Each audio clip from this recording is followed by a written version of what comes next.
Jackpot! My husband's mistress laughed in the ICU. Let's save the money for Paris. He agreed and left me. He didn't know my millionaire stepson had cameras in the room. My stepson paid for my surgery. A week later, as they toasted in Paris, 3 black SUVs surrounded them. My stepson stepped out and said, "Enjoy your last champagne. You are going to prison." I'm glad to have you here. Follow my story until the end and comment the city you're watching from so I can see how far my story has reached. My name is Marcy and I'm 64 years old. 20 years ago, I thought I'd found my happily ever after when I married Quincy. I was wrong about a lot of things back then, but I never imagined just how wrong until I woke up in the ICU at St. Mary's Hospital, fighting for my life while my husband planned my funeral. The accident happened on a Tuesday morning in November. I remember the exact moment because I was looking at our kitchen clock when my foot missed the bottom step of our staircase. The fall felt endless, my body tumbling down the wooden stairs like a rag doll. The last thing I saw before everything went black was Quincy standing at the top of the stairs, not rushing to help me, just watching. When I finally regained consciousness, the world felt distant and muffled. The rhythmic beeping of monitors filled my ears, and the harsh fluorescent lights of the ICU made my eyes water. My entire body ached in ways I'd never experienced, and breathing felt like trying to suck air through a straw. The nurses told me later that I'd suffered a severe head injury, 3 broken ribs, and internal bleeding that required emergency surgery. But the physical pain was nothing compared to what I heard next. I was drifting in and out of consciousness when I heard Quincy's voice in the hallway outside my room. He wasn't alone. There was a woman with him, someone I didn't recognize, and their conversation made my blood run cold even through the fog of pain medication. "So how long do you think she has?" the woman asked. Her voice was young, maybe late 20s, with a slight southern accent that sounded almost sweet until you heard what she was saying. Quincy's response was casual, like they were discussing the weather. "The doctors say it could go either way. Honestly, Sarah, at her age and with these injuries, it might be a blessing if she doesn't make it." Sarah. I'd never heard that name before, but the way she spoke to my husband suggested they knew each other very well. Too well. "Poor thing," Sarah continued, but there wasn't an ounce of sympathy in her voice. "Still, it's probably for the best. I mean, what kind of life would she have anyway? And think about the medical bills. Those life support machines must cost a fortune." I wanted to scream, to sit up and demand to know who this woman was and why she was talking about me like I was already dead. But my body wouldn't cooperate. The medications kept me trapped in a state between sleep and waking, able to hear everything but powerless to respond. Quincy sighed heavily, and I could picture him running his hand through his graying hair the way he always did when he was thinking. "You're right. The insurance will cover some of it, but not everything. And frankly, I don't see the point in bankrupting myself for someone who's already lived her life." The casual cruelty of his words hit me like another fall down the stairs. This was my husband of 20 years, the man who'd promised to love me in sickness and in health, talking about my potential death like it was a minor inconvenience. "Have you thought about what we discussed?" Sarah asked, her voice dropping to a whisper that I had to strain to hear. "About afterwards, I mean." "You mean about us?" Quincy's voice had a warmth in it that I hadn't heard in years. "Of course I have. Once this is all over, we can finally be together properly. No more sneaking around, no more pretending." My heart monitor must have registered my distress because a nurse came in to check on me. I heard their conversation pause, and then Quincy was suddenly at my bedside, playing the role of the concerned husband. "Any change?" he asked the nurse, his voice filled with fake worry. "Her vitals are stable," the young nurse replied kindly. "She's been stirring a bit more, which is a good sign. Brain injury patients often take time to fully wake up." "I see," Quincy said, and I could hear the disappointment he was trying to hide. "Well, I'll be back tomorrow. Sarah here is a nurse too. She's been helping me understand the medical situation." The nurse made polite conversation with Sarah about her nursing background while I lay there, pretending to be unconscious and trying to process what I'd just learned. My husband was having an affair with a woman young enough to be his daughter, and they were both hoping I would die so they could be together without the messy complications of divorce. After they left, I spent hours staring at the ceiling tiles, counting the dots in the acoustic panels and trying to make sense of my life. How had I been so blind? Looking back, there had been signs. The late nights at work that became more frequent. The way he'd become distant and irritable whenever I tried to show him affection. The mysterious charges on our credit card that he explained away as business expenses. But I'd attributed all of it to normal marital issues, the kind of problems that couples in their 60s work through together. I never imagined he was planning a future that didn't include me. The next day brought more revelations. Quincy returned around noon, again with Sarah in tow. This time, they were more careful about where they had their conversation, but the medications had begun to clear my system, and my hearing had become sharper. "The lawyer says we need to be patient," Quincy was telling her as they stood near the window. "If she recovers, we'll have to go with Plan B." "And what exactly is Plan B?" Sarah asked. "Divorce, obviously. It'll be messy and expensive, but it's better than nothing." Sarah made a small humming sound, like she was considering this option. "But if she doesn't recover, everything goes to you automatically, right? As her husband?" "That's right. The house, her savings, her life insurance, all of it." "How much life insurance?" $150,000. Plus she has about $47,000 in her personal savings account, and the house is worth at least $380,000. I felt sick listening to them calculate my worth like I was a piece of property they were appraising. These weren't the musings of grieving relatives trying to handle practical matters. This was cold, calculated planning by people who saw my potential death as a financial opportunity. "You know," Sarah said thoughtfully, "maybe we shouldn't be so quick to hope for a recovery. I mean, the medical bills alone could eat up a significant portion of that money." Quincy was quiet for a moment. "What are you suggesting?" "I'm just saying that sometimes when someone has been through this kind of trauma, complications can arise. Infections, blood clots, that sort of thing. Natural complications that no one could have prevented." The implication in her words made my skin crawl. Sarah wasn't just hoping for my death. She was suggesting they might help it along. And Quincy wasn't immediately shutting down the idea. "Sarah," he said finally, his voice cautious, "we need to be very careful here. The last thing we want is to raise suspicions." "Of course," she agreed quickly. "I'm just thinking out loud. But you know I have access to this floor. I could keep an eye on things, make sure she's getting the best possible care." The way she emphasized best possible care made it clear she meant the opposite. As they continued their conversation, planning my demise with the casual efficiency of people discussing weekend plans, I made a decision. If I survived this, I was going to make sure they paid for what they were doing. I didn't know how yet, but I would find a way.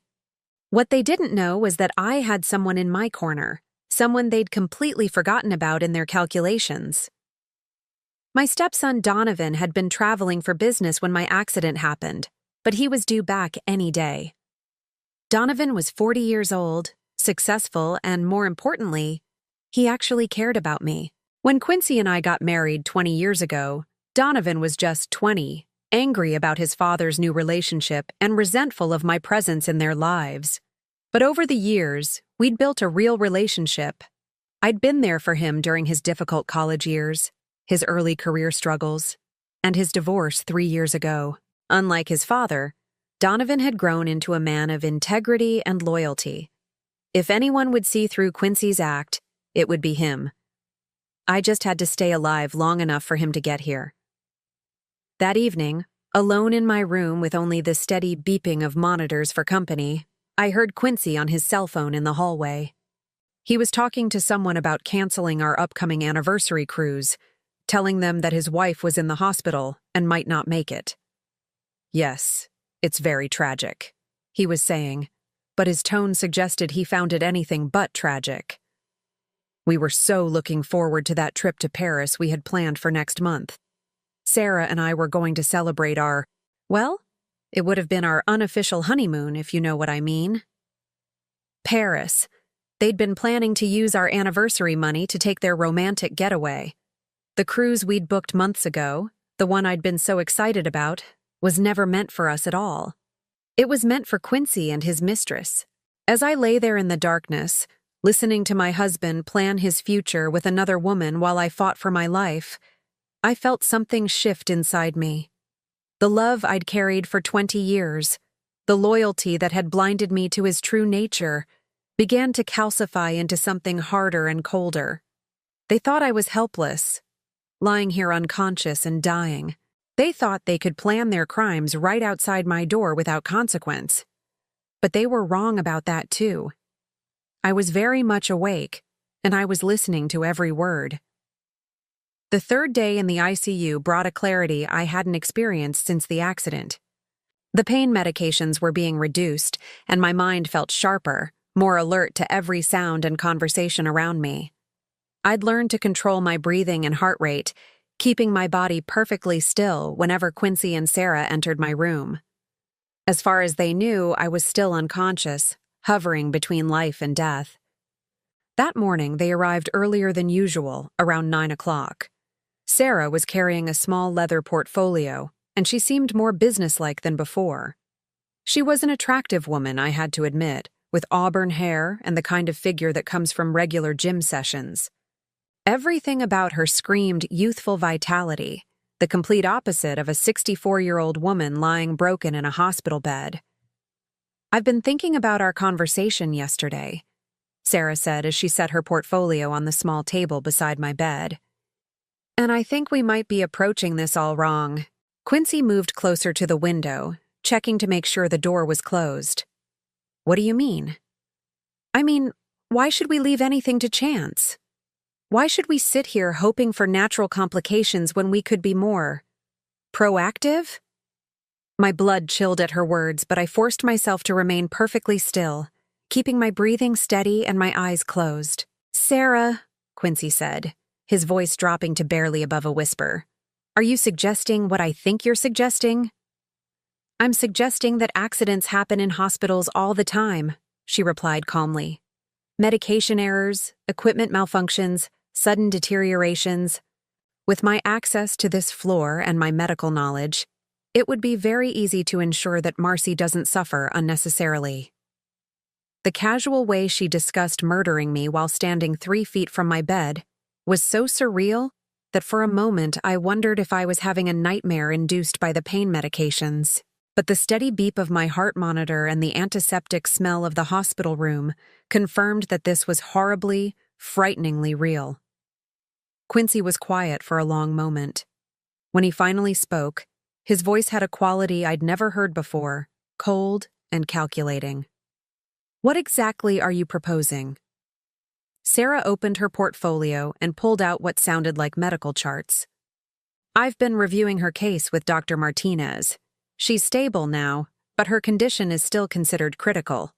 A sudden infection, a problem with her medication, even something as simple as a dislodged breathing tube could cause complications that would be very difficult to reverse. And you could make that happen? I could ensure that if such complications arose, they wouldn't be caught in time to prevent them from becoming fatal." I had to concentrate every ounce of my willpower to keep from reacting. This woman, this nurse who was supposed to heal and protect patients, was calmly planning my murder. And my husband, the man I'd loved and trusted for 20 years, was listening with interest rather than horror. "How would we explain your presence on this floor?" Quincy asked. "I mean, if there are questions later?" "That's the beauty of it," Sarah said, and I could hear the smile in her voice. "I'm already here as your emotional support. I'm a nurse, and you're a distraught husband who needs professional guidance to understand his wife's condition. No one would question my involvement." "And afterwards?" "Afterwards, we grieve appropriately. You play the devastated widower. I'm the compassionate nurse who helped you through the worst time of your life. After a respectable period, we develop a relationship based on shared trauma and understanding.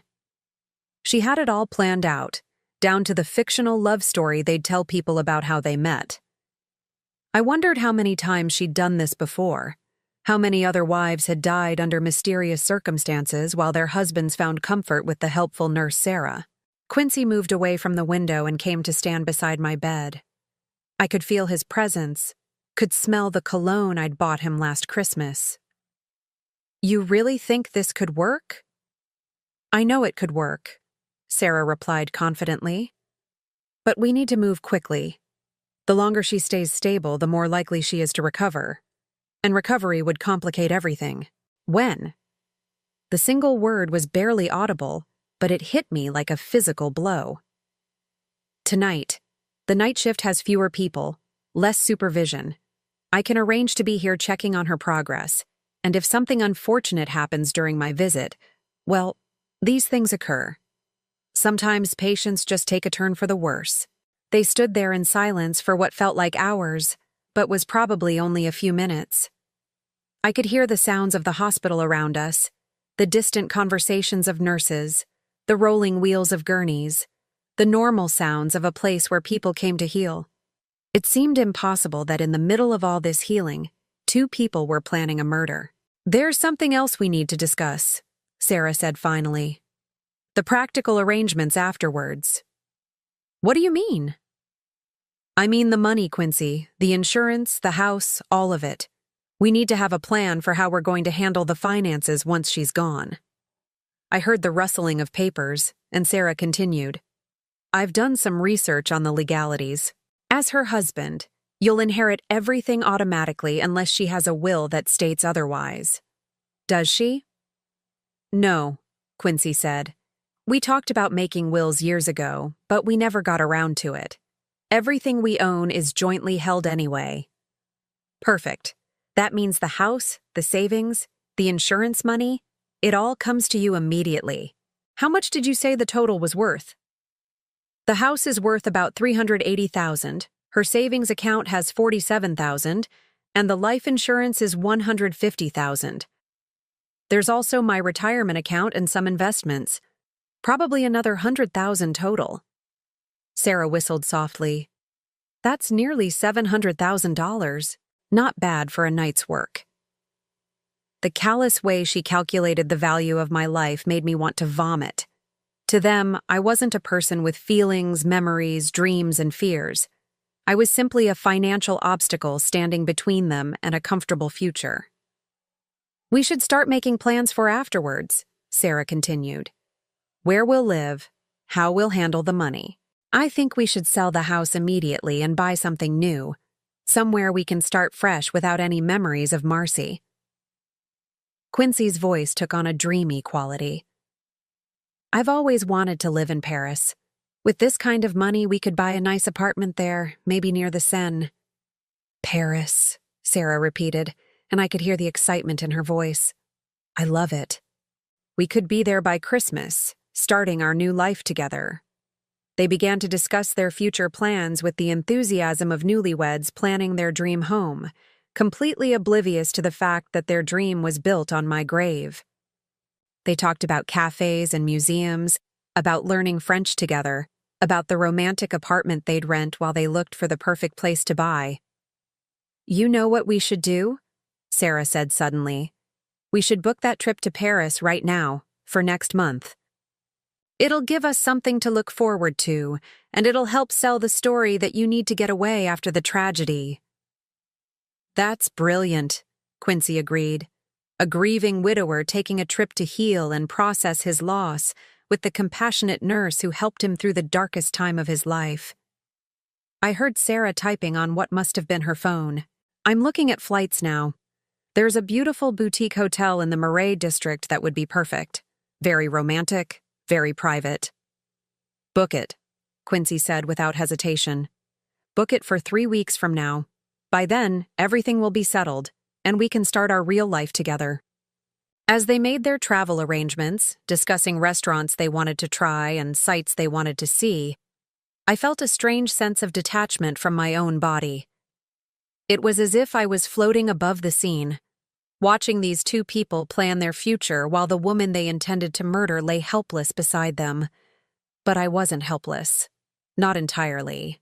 My mind was working, planning, calculating just like theirs.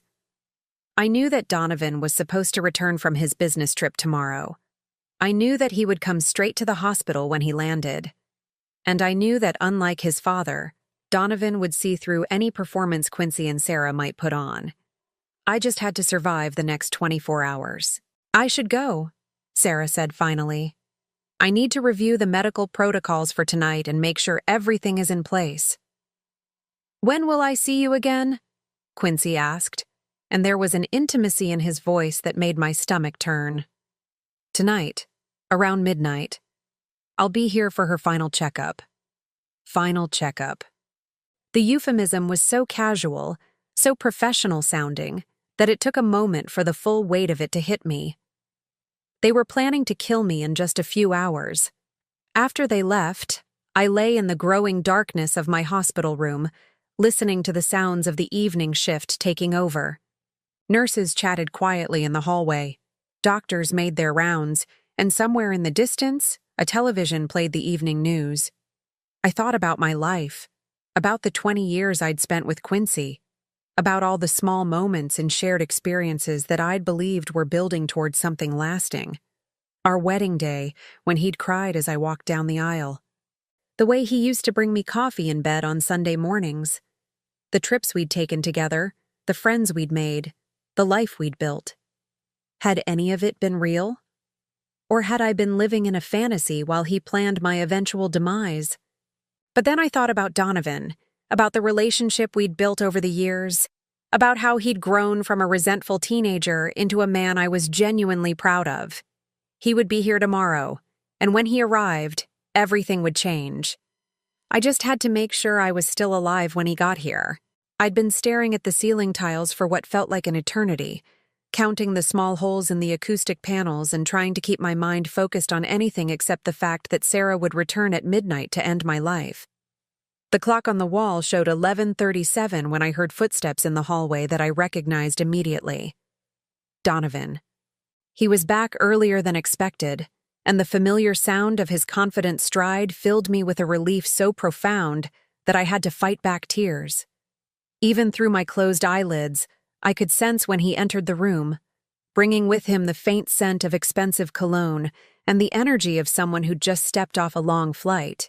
"Jesus Christ," he whispered, and I could hear the genuine distress in his voice as he took in my condition.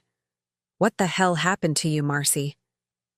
I wanted so desperately to open my eyes, to tell him everything I'd overheard, to warn him about what was coming. But I knew that Quincy could return at any moment, and I needed Donovan to see the truth for himself without any interference from me. He pulled a chair close to my bed and sat down heavily. I could feel his presence beside me, solid and reassuring in a way that Quincy's had never been.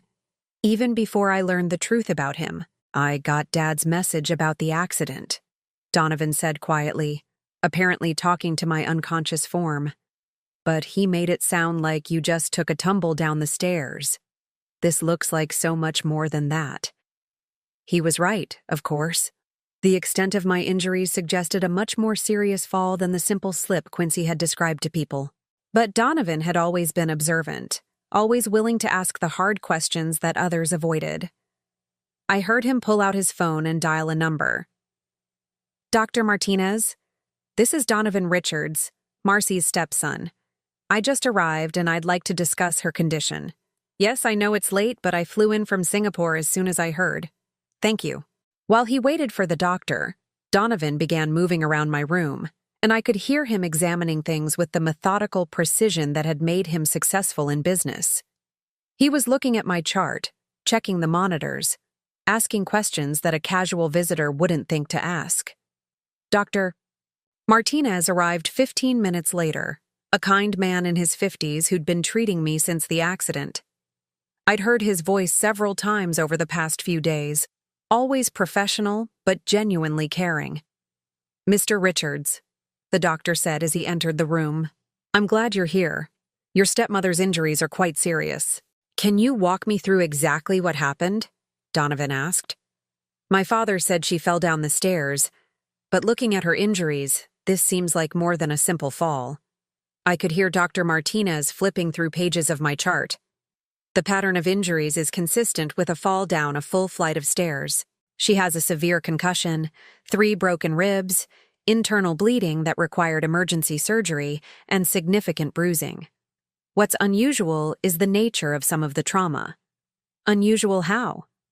"Well, typically in a fall like this, we see injuries concentrated on one side of the body, the side that hits the stairs. But Marcy has impact injuries on multiple sides, suggesting she may have bounced or tumbled quite extensively." "Or was pushed," Donovan said quietly. The doctor paused. "I'm not qualified to make that determination, but I will say that the injury pattern raised some questions for me as well." They talked for several more minutes about my condition, my prognosis, and the treatment plan. Dr. Martinez was cautiously optimistic that I would recover fully, given time and proper care. But he also mentioned that patients in my condition were vulnerable to complications, especially infections or medication errors. After the doctor left, Donovan returned to his chair beside my bed. I could sense that he was thinking, processing what he'd learned, and probably beginning to form the same suspicions that would have occurred to any intelligent person looking at the situation objectively.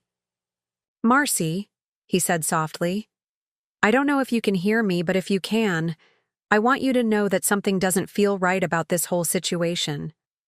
Dad's been acting strange, evasive when I ask questions about what happened. And there's something else." He paused, and I heard him moving around again, this time near the window. "I had security cameras installed at the house last month," he continued.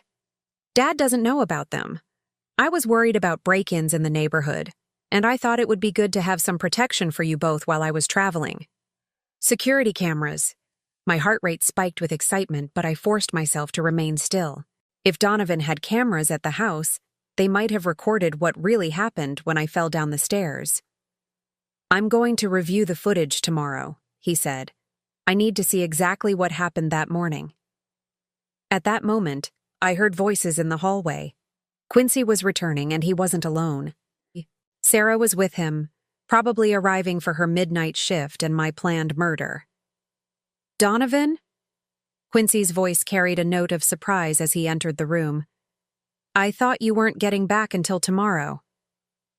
"I caught an earlier flight," Donovan replied, and I could hear the coolness in his tone. "I wanted to be here." Of course," Quincy said, but he sounded nervous. "Any change in her condition?" "Dr. Martinez says she's stable but still critical. He mentioned that patients in her condition are vulnerable to complications." "Yes, well, that's why we have such excellent medical staff taking care of her," Quincy said. "This is Sarah, by the way. She's a nurse here, and she's been helping me understand Marcy's condition." I could feel the tension in the room ratchet up several degrees. Here was Sarah, prepared to commit murder, suddenly faced with an unexpected witness. And here was Donovan, already suspicious about my accident, now meeting the woman who planned to kill me. "Sarah?" Donovan said politely, but I could hear the assessment in his voice. "How long have you been caring for Marcy?" "Oh, I'm not directly assigned to her case," Sarah replied smoothly. "I work on this floor, and I've been helping your father understand the medical terminology and procedures. It can be very overwhelming for family members." "I'm sure it can be," Donovan agreed. "It's fortunate that Dad has found such dedicated support during this difficult time." There was something in the way he said it that made me think he was already picking up on the dynamics between Quincy and Sarah. Donovan had always been good at reading people, at sensing when things weren't quite what they seemed. "Well," Sarah said after an awkward pause, "I should check on my other patients. Mr. Richards, it was nice meeting you." "Likewise," Donovan replied. "I'm sure I'll see you around during visiting hours." After Sarah left, Quincy attempted to make small talk with his son, but the conversation felt forced and artificial. Donovan asked pointed questions about the morning of my accident, about what Quincy had seen, about whether I'd seemed unsteady or dizzy in the days leading up to the fall. Quincy's answers were vague and inconsistent, and I could tell that Donovan was filing away every contradiction for later analysis. "I think I'm going to stay here tonight," Donovan announced around midnight. "I want to be close by in case there's any change in her condition." "That's really not necessary," Quincy said quickly. "The hospital staff is excellent, and there's nothing you can do here that they can't do better." "I know, but I'd feel better staying. You look exhausted, Dad.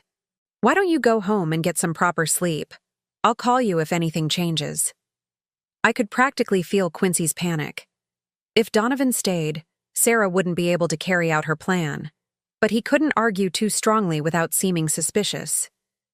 "Are you sure?" Quincy asked weakly. "Positive. I'll take good care of her." After Quincy reluctantly left, Donovan settled into the chair beside my bed for what he clearly intended to be a long night's vigil. Around 12:30, I heard him on the phone, speaking in low tones to someone about increasing security at the house and reviewing camera footage as soon as possible. Around 1 in the morning, Sarah appeared in my doorway. I could sense her hesitation when she saw Donovan sitting alertly beside my bed. "Oh," she said. "I didn't realize anyone was still here." "I decided to stay the night," Donovan replied pleasantly. "Is there something you need to check on with Marcy?" "I was just doing my rounds, making sure all the patients on this floor are comfortable." "That's very dedicated of you. I appreciate the attention you're giving to her care." Sarah stood in the doorway for a moment longer, probably trying to figure out if there was any way to proceed with her plan. But with Donovan wide awake and watchful, she had no choice but to continue her rounds and leave me alone. "Have a good night," she said finally, and I could hear the frustration in her voice. "You too," Donovan replied. "Thank you for everything you're doing." After she left, Donovan leaned closer to my bed. "I don't know what game they're playing," he said quietly, "but I'm not leaving you alone with them. Something is very wrong here, and I'm going to figure out what it is." He spent the rest of the night in that chair, and I spent it feeling safer than I had since the moment I woke up in this hospital bed. Donovan might not know the full extent of the conspiracy yet, but his instincts were telling him the same things mine were.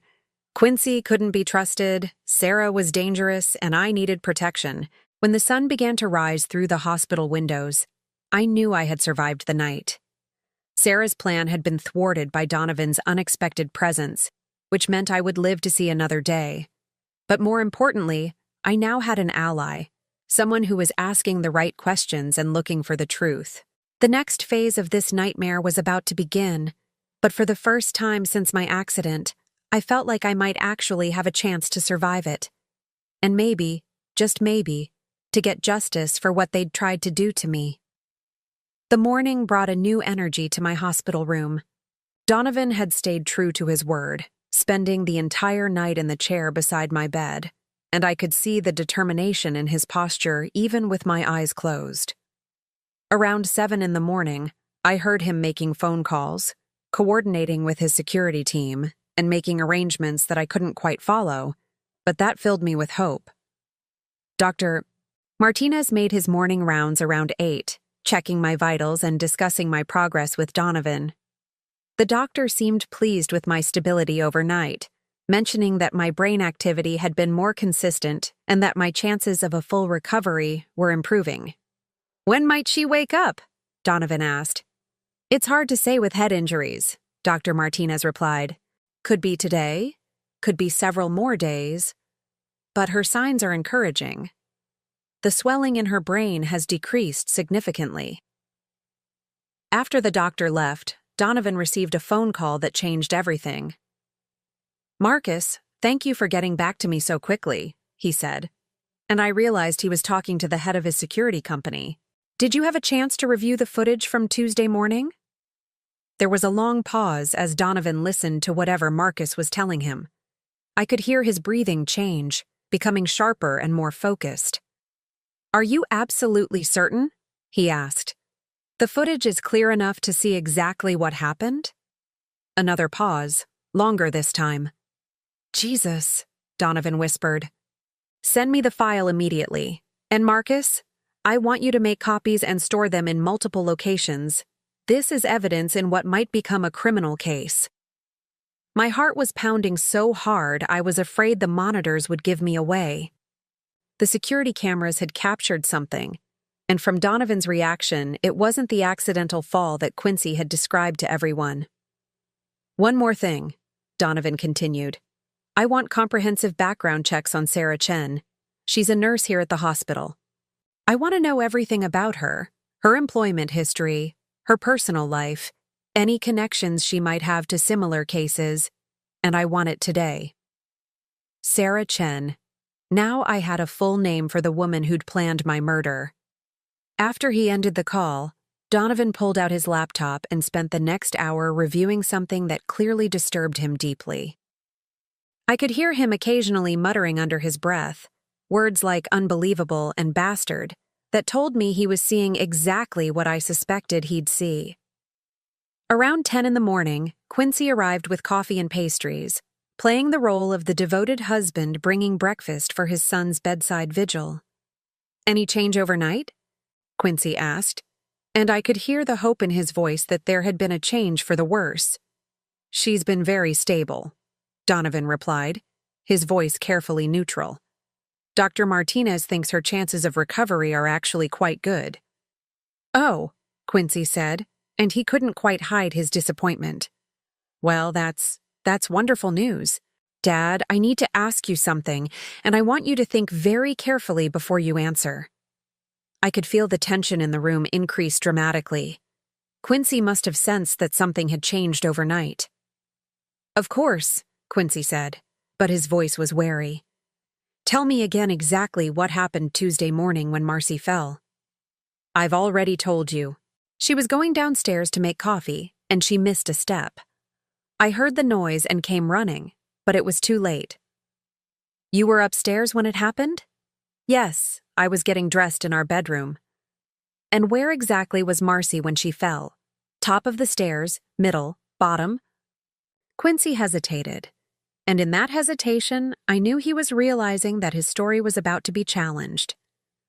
I'm not entirely sure. I heard the noise, but I didn't actually see her fall. That's interesting, Donovan said calmly, because the security cameras I installed last month show a very different version of events. The silence that followed was so complete I could hear my own heartbeat in the monitors. Security cameras? Quincy's voice was barely a whisper. Full coverage of the main floor, including the staircase. And what I see on that footage, Dad, is you following Marcy down the stairs, arguing with her about something, and then pushing her hard enough to send her tumbling down the entire flight. I heard Quincy's sharp intake of breath, followed by the sound of a chair scraping against the floor as he presumably sat down heavily. The footage is crystal clear, Donovan continued, his voice growing colder. I can see Marcy trying to get away from you. I can see you grabbing her arm, and I can see you shoving her down those stairs with enough force to cause exactly the injuries she sustained. Donovan, you don't understand, Quincy started, but his son cut him off. Oh, I understand perfectly. What I don't understand is why. Why would you try to kill the woman who's been nothing but good to you for 20 years? The accusation hung in the air between them.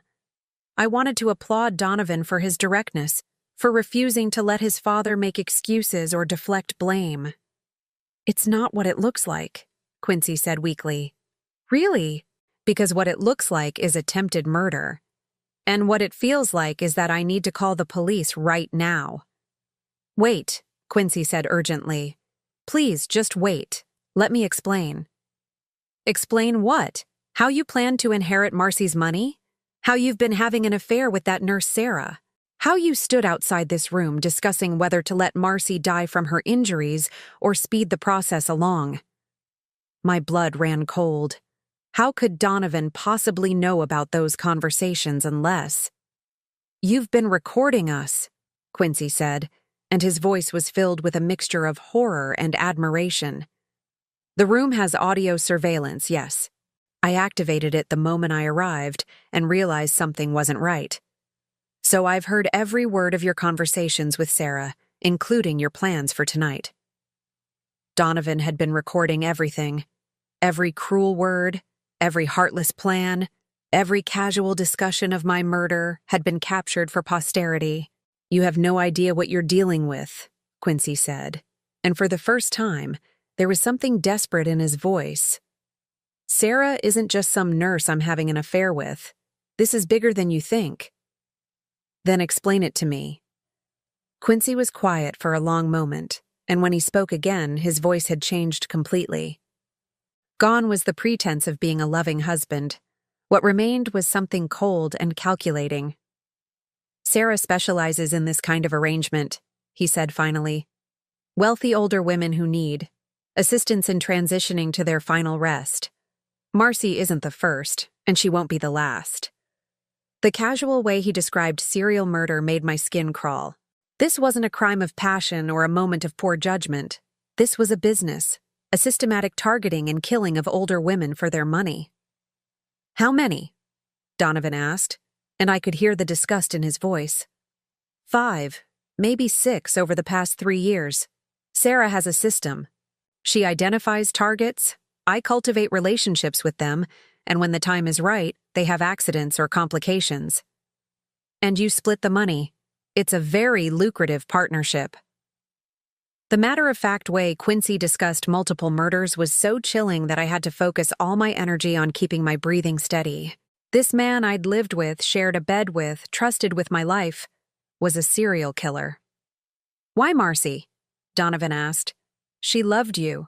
She would have done anything for you. She was convenient, Quincy replied with a shrug I could hear in his voice. Available, trusting, and worth enough money to make it worthwhile. Plus, she had no family other than you, which simplified things. Except she did have me. Yes, that was an unexpected complication.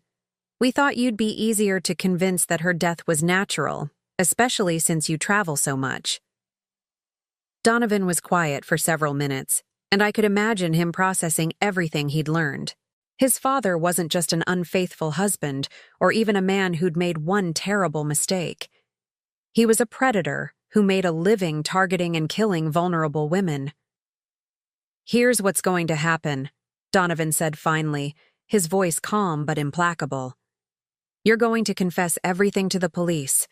You're going to provide evidence about Sarah's involvement and information about the other victims, and you're going to do it today. And if I refuse? Then I release the security footage and the audio recordings to the police, the FBI, and every major news outlet in the country. Your choice is whether you cooperate and possibly get a plea deal, or spend the rest of your life in prison after a very public trial. You're my son, Quincy said, playing his last card. You stopped being my father the moment you decided to murder the only mother figure I've had since I was 20 years old. The finality in Donovan's voice was unmistakable. Whatever relationship had existed between father and son was over, destroyed by the revelation of Quincy's true nature. I need time to think, Quincy said. You have until noon, Donovan replied. After that, I make the calls myself. I heard Quincy's footsteps as he left the room, probably to find Sarah and figure out their next move. But they were trapped now, caught between the evidence Donovan had gathered and the impossible situation they'd created for themselves. After his father left, Donovan came to stand beside my bed. Marcy, he said softly, I know you probably can't hear me, but I want you to know that you're safe now. I'm not going to let anything happen to you. But I could hear him. I'd heard everything, and for the first time since my accident, I felt genuine hope that justice might actually be possible. The next few hours would determine whether Quincy and Sarah faced consequences for their crimes, or whether they would try one last desperate gambit to escape the trap that was closing around them. Either way, I was ready for whatever came next. Noon came and went without any word from Quincy. Donovan had given him an ultimatum, and the silence stretched between them like a taut wire ready to snap. I remained in my carefully maintained unconscious state, listening to every sound, every phone call, every footstep in the hallway outside my room. Around 2 in the afternoon, Dr. Martinez stopped by for his regular check. "Her brain activity is excellent," he told Donovan. "I'm actually quite optimistic that she'll regain consciousness soon, possibly within the next day or two." "That's wonderful news," Donovan replied, but I could hear the distraction in his voice. He was dealing with much larger concerns than my medical recovery. After the doctor left, Donovan made a series of phone calls that painted a picture of the trap he was setting for his father and Sarah. I listened as he coordinated with law enforcement, international agencies, and his own security team to ensure that when Quincy and Sarah tried to escape, they would find themselves walking directly into a carefully planned operation. "The flight to Paris leaves tonight at 11:45, he told someone on the phone. "I've confirmed they both have tickets. Yes, I want agents waiting at Charles de Gaulle, but let them get to their hotel first. I want them to think they've succeeded before we close the trap." The audacity of it was breathtaking, even after being confronted with evidence of their crimes, even knowing that Donovan had recordings of their conspiracy to murder me. Quincy and Sarah were still planning to go through with their romantic getaway to Paris. They apparently believed they could simply disappear into Europe and start their new life with my money. Around 4 o'clock, I heard familiar footsteps approaching my room. Quincy was returning, probably to give Donovan his decision about cooperating with authorities. "Well?" Donovan asked as his father entered the room. "I've thought about what you said," Quincy replied, his voice calm and measured. "And I've decided you're bluffing." "Excuse me? You're not going to turn in your own father? Family loyalty means something, even if you're angry with me right now. In a few days, when you've had time to process everything, you'll realize that we can work this out privately." The sheer arrogance of it was stunning. After confessing to multiple murders, after being caught red-handed planning my death, Quincy still believed he could manipulate his son into protecting him. "You're wrong," Donovan said quietly. "We'll see. In the meantime, I think it's best if I take some time away to let things cool down. Sarah and I are going to Paris for a few weeks. When I get back, we can discuss this like adults." "Paris," Donovan repeated. "The trip you booked with Marcy's money while planning her murder. The money will be mine soon enough anyway. She's 64 years old, Donovan. Even if she recovers from this accident, how many good years does she really have left?" The casual dismissal of my life, the cold calculation in his voice, made me want to scream. This was a man who had shared my bed for 20 years, who had promised to love and protect me, talking about me like I was already dead. "Dad," Donovan said, and his voice was filled with something that might have been pity. "You really don't understand what you're dealing with, do you?" "What I understand is that you're upset, and you're making threats you don't intend to keep. But I'm still your father, and when push comes to shove, blood is thicker than water." "You're right about one thing," Donovan replied. "Blood is thicker than water. But Marcy has been more of a parent to me than you ever were. She's the one who remembered my birthday, who attended my graduation, who was there when my marriage fell apart. You were always too busy with your own interests to care about mine. That's not fair." "Fair?" Donovan's voice rose slightly. "You want to talk about fair? Is it fair that you targeted vulnerable women for murder? Is it fair that you've been planning to kill the woman who's shown me nothing but kindness and support? This is business, Donovan. It's not personal. Murder is always personal, Dad. And this particular murder became very personal the moment you decided to target my family." I heard the sound of Quincy's phone buzzing, probably a text from Sarah about their travel plans or their contingency arrangements. "I have to go," Quincy said. "Our flight leaves soon, and I still need to pack." "Have a wonderful trip," Donovan said, and there was something ominous in his tone that made me think Quincy should be very worried about what awaited him in Paris. After his father left, Donovan spent the next few hours coordinating the final details of what was clearly an international law enforcement operation. I heard him speaking with FBI agents, Interpol officers, and French authorities, all working together to ensure that Quincy and Sarah's romantic getaway became their downfall. "The hotel is under surveillance," he told someone around 8 o'clock. "They should arrive at approximately 2 in the afternoon local time tomorrow. I want them to have just enough time to get comfortable before we move in." Around midnight, my phone rang. Donovan answered it, though I hadn't realized until then that he'd been monitoring my personal calls. "Marcy's phone," he said. "Is this Donovan?" The voice was Sarah's, and she sounded nervous. "It is. Can I help you?" "I was just calling to check on Marcy's condition before I go off duty for a few days." "How thoughtful of you. She's stable, still unconscious, but the doctors are optimistic about her recovery." There was a pause. "That's wonderful news. Please let me know if there are any changes." "Oh, I will," Donovan said. "Have a safe trip, Sarah." After he hung up, I could hear him chuckling softly to himself. "Checking to make sure you're still unconscious before they leave the country," he said to me. "They really have no idea what's waiting for them." The next 24 hours passed slowly.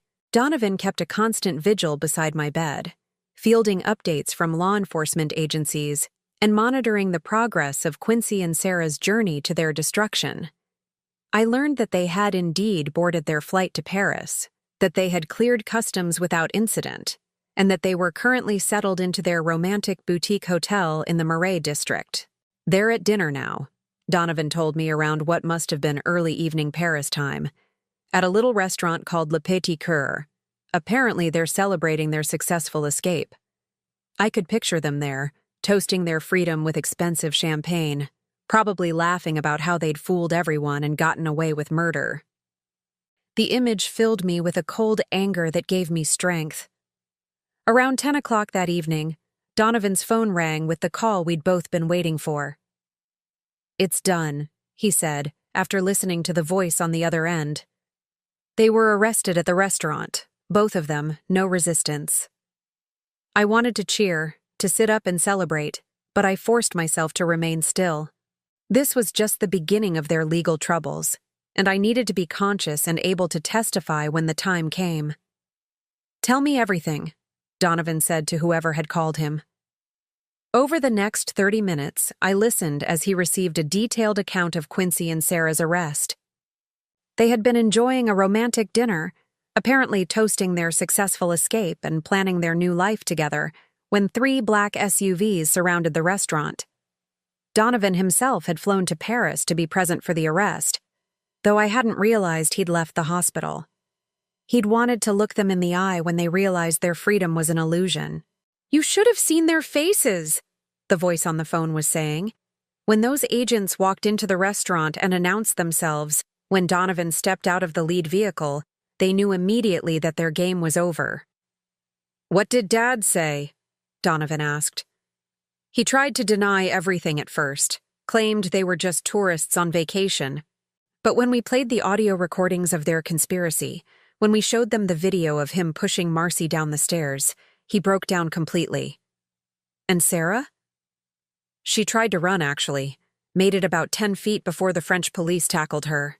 She's claiming now that she was coerced, that your father threatened her into helping him. But the evidence shows she was the mastermind behind the whole operation." As the conversation continued, I learned more details about the scope of Sarah's crimes. The background investigation Donovan had ordered revealed that she had worked at 7 different hospitals over the past 5 years, and at each location, there had been an unusual number of deaths among elderly patients under her care. The pattern was clear once investigators knew what to look for.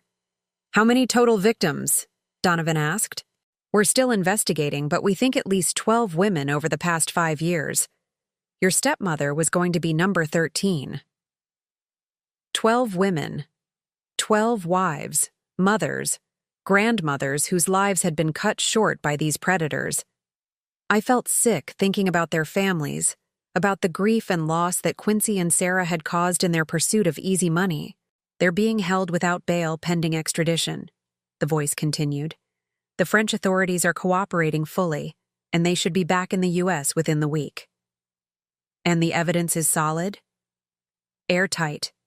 We have the security footage of the assault on Marcy, the audio recordings of their conspiracy, financial records showing the pattern of inheritance fraud, and now testimony from Sarah's former colleagues who witnessed suspicious deaths. After Donovan ended the call, he came to stand beside my bed. "It's over, Marcy," he said softly. "They're never going to hurt you or anyone else ever again." For the first time since my accident, I felt truly safe. The monsters who had planned my death were in custody, facing justice for their crimes. But more importantly, I had discovered something I'd never expected to find: a son who truly loved me, who had risked everything to protect me, and who had proven that family isn't always about blood. It was time to wake up. I opened my eyes on a Thursday morning, exactly 1 week after Quincy and Sarah had been arrested in Paris. The first thing I saw was Donovan sitting beside my bed, his laptop open, apparently working while keeping watch over me. When he noticed my movement, his face lit up with a relief so profound that it brought tears to my eyes. "Marcy," he said, immediately setting aside his computer and leaning forward. "Thank God. How do you feel?" "Like I've been hit by a truck," I managed to say, my voice hoarse from days of silence. "But alive." "Very much alive," he confirmed, reaching over to press the call button for the nurse. "And safe." Dr. Martinez arrived within minutes, clearly pleased to find me awake and responsive. He ran through a series of tests, checking my reflexes, my memory, my cognitive function. Everything seemed to be working properly, though I was weak and still in considerable pain from my injuries. "Your recovery is remarkable," he told me after completing his examination. "Head injuries like yours can have unpredictable outcomes, but you seem to have avoided any serious cognitive damage." "When can I go home?" I asked, then immediately wondered where home would be. The house I'd shared with Quincy was no longer a safe haven, and I wasn't sure I could ever feel comfortable there again. "Let's take it one day at a time," Dr. Martinez replied. "You'll need physical therapy, and we want to monitor you for any complications. But if your progress continues like this, you could be discharged within the week." After he left, Donovan and I had our first real conversation since my accident. He filled in the details I'd missed while pretending to be unconscious, including the extent of the international investigation that had grown out of Sarah's arrest. "She kept records," he told me, his voice grim. "Detailed files on every victim, every method, every dollar stolen. The FBI thinks she saw herself as some kind of artist, perfecting her craft." The idea that my near murder had been treated as an art project by Sarah made my skin crawl. But it also meant that the families of her other victims would finally have answers, and hopefully some measure of justice. "What about the other cases?" I asked. 12 confirmed victims across 5 states. Sarah would get a job at a hospital, identify vulnerable patients, then either kill them herself or recruit accomplices like Dad to do the relationship side of things. She's looking at life in prison without parole. "And Quincy?" Donovan's expression darkened. "He's trying to negotiate a plea deal by providing information about Sarah's other accomplices. Apparently, she had a whole network of people working for her. But even if he cooperates fully, he's looking at multiple life sentences. I should have felt satisfaction at the news that my would-be killers were facing appropriate punishment. Instead, I mostly felt empty, like something inside me had been permanently damaged by the betrayal. "I keep thinking about the 20 years we were married," I said. "Were any of those moments real? Did he ever actually love me? Or was I just another mark from the beginning?" Donovan was quiet for a moment before answering. "I've been wondering the same thing. The FBI timeline suggests he met Sarah about 3 years ago, so at least the first 17 years of your marriage were probably genuine. But honestly, Marcy, does it matter? You loved him honestly, you were a good wife to him, and you have nothing to be ashamed of." I feel like such a fool. You're not a fool. You're a victim of very sophisticated predators who made targeting and manipulating people their profession. The fact that they fooled you doesn't say anything about your judgment. It says something about their skill at deception. Over the next few days, as I grew stronger and began to process everything that had happened, Donovan and I talked extensively about the future. He made it clear that I was welcome to stay with him for as long as I needed, either in his guest house or in a new place of my own that he would help me find. I've been thinking about selling the house anyway, I told him during one of our conversations. Too many memories, too much deception hidden in those walls. What would you want to do instead? I'd been considering this question since waking up. My brush with death had clarified certain things about what mattered to me and what didn't. I want to help other women like me, I said. Women who've been targeted by predators, who've been betrayed by people they trusted. The FBI said Sarah had dozens of potential victims she was researching. Those women need to be warned. They need to understand the signs to watch for. Donovan nodded approvingly. That's a wonderful idea. And you'd have credibility that other advocates might not. You survived what they're trying to protect other people from. Would you help me? I don't know anything about setting up organizations or getting funding. Of course I'll help. Whatever you need. The conversation marked a turning point for both of us. Instead of dwelling on what had been lost, we began planning for what could be built. I had survived an attempt on my life, but more importantly, I had discovered that I wasn't as alone in the world as I'd thought. 2 weeks after waking up, I was discharged from the hospital. Donovan picked me up in his car, and as we drove past the house I'd shared with Quincy, I didn't feel any sadness or nostalgia. It was just a building now, a place where a different person had lived a different life. Where are we going? I asked as he turned onto a tree-lined street I didn't recognize. I have something to show you, he said with a smile. He pulled into the driveway of a modest but charming cottage, painted yellow with white trim and surrounded by a garden that clearly received loving care. It's beautiful, I said. Whose is it? Yours if you want it, Donovan replied. I know you said you wanted your own place, and this one came on the market last week.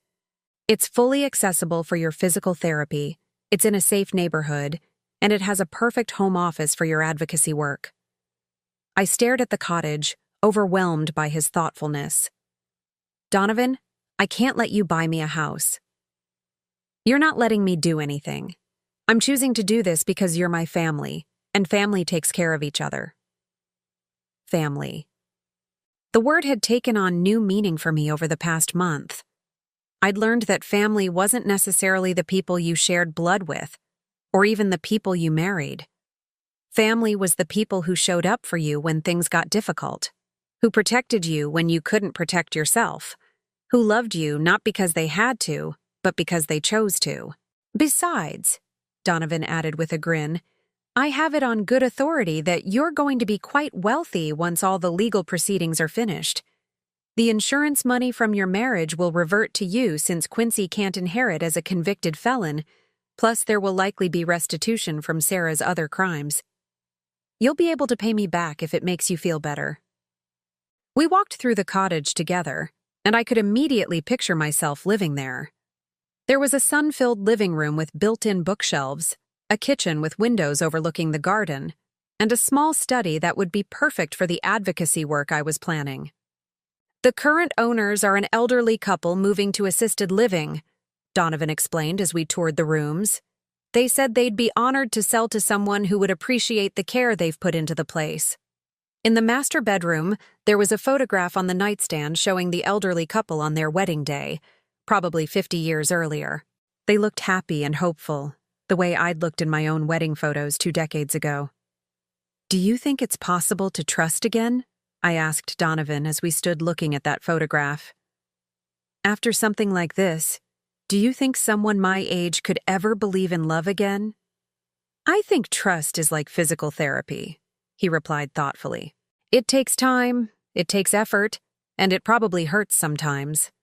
But I also think you're stronger than you know, And I don't think what Quincy and Sarah did to you defines what's possible for the rest of your life. 3 months later, I was settled into my cottage and had begun the work of establishing the foundation that would become my new purpose. We called it the Margaret Foundation, named after one of Sarah's first victims whose case had particularly moved me. Our mission was to educate older women about the warning signs of predatory relationships and to provide resources for those who found themselves in dangerous situations. Donovan had been right about the financial settlements. Between the insurance money, the restitution from Sarah's conviction, and the sale of the house I'd shared with Quincy, I had more than enough money to fund the foundation's initial operations and to live comfortably for the rest of my life. But more importantly, I had purpose again. Every week brought new stories from women who'd recognized the warning signs in their own relationships thanks to our educational materials. Every month brought successful interventions where potential victims had been warned away from dangerous situations.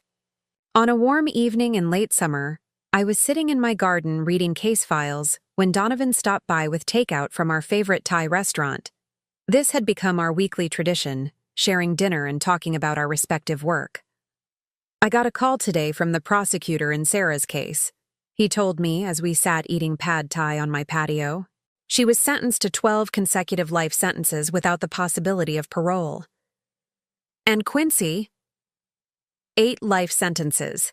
His cooperation with the investigation earned him a slightly lesser sentence, but he'll never see the outside of a prison again. I nodded, feeling a sense of closure that I hadn't expected. For months, part of me had been waiting for the other shoe to drop, for some new revelation or legal complication that would threaten the peace I'd found. But this felt final. "How does it feel?" Donovan asked, studying my expression. "Like the end of a very long, very dark chapter," I replied, "and like the beginning of something much better." As we finished dinner and watched the sun set over my garden, I reflected on the strange journey that had brought me to this point. A year ago, I'd been a lonely woman in a loveless marriage, counting down the years until retirement and wondering if this was all life had to offer. Now I was 65 years old, running a foundation that was making a real difference in people's lives, living in a home I loved, and surrounded by a family I'd chosen and who'd chosen me in return. The attempt on my life had been meant to end my story. Instead, it had given me the chance to write a completely new one. And this new story, I realized as I watched Donovan help me clear the dinner dishes with the easy familiarity of true family, was going to be much better than anything I could have imagined. Now I'm curious about you who listened to my story. What would you do if you were in my place? Have you ever been through something similar? Comment below. And meanwhile, I'm leaving on the final screen 2 other stories that are channel favorites, and they will definitely surprise you. Thank you for watching until here. For watching until here. For watching until here. For watching until here. For watching until here.